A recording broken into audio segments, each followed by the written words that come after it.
Sorry I'm late. Welcome, everyone. Gentlemen, I'm Charlie Fox, and I'm here to celebrate the good guys because masculinity isn't toxic. Our role models are. Today, I've decided to take a break from idealizing superheroes and talk about not just a good man, but a good conservative man, a rare right-wing role model standing his ground amidst a sea of bleeding heart liberals. Today, we're talking about Ron Swanson.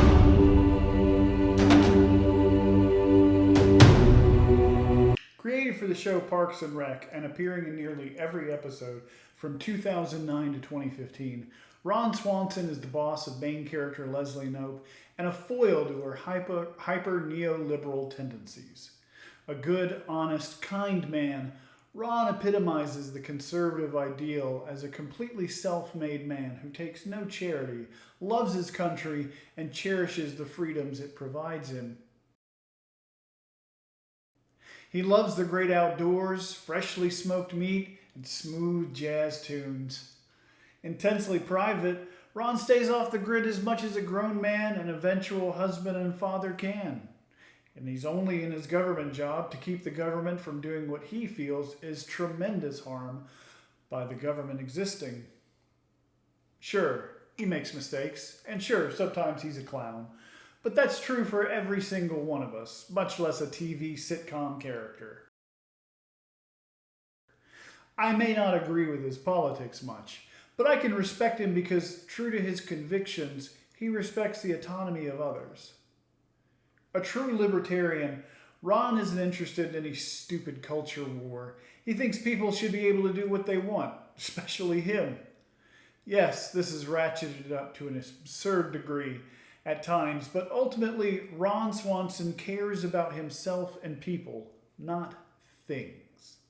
He cares about honesty and truth because apathy is a lack of character.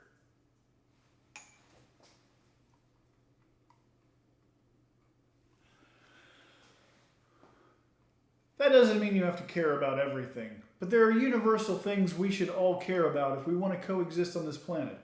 Human autonomy, the right of people to be free from oppression, the right of privacy, nature conservation, honesty, reason. These are conservative characteristics as much as they are liberal. All of the other stuff, restricting abortion, rolling back LGBTQ rights, denial of historical and systemic racism, that's all just noise. Politicians have figured out that the more outrageous they are, the more our media will pay attention to them.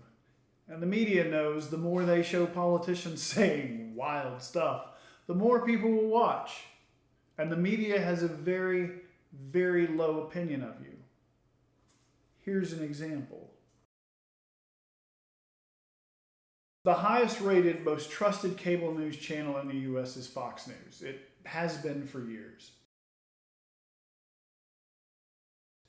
So when they harp on about the mainstream media, well, they're complaining about what less rated, less watched news channels are doing.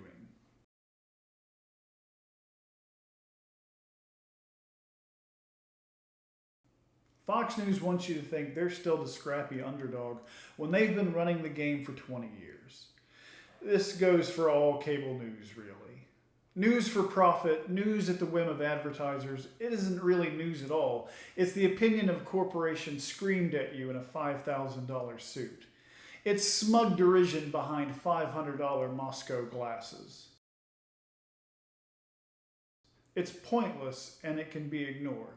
Get your news from somewhere else. Ron Swanson doesn't change by the end of Parks and Rec.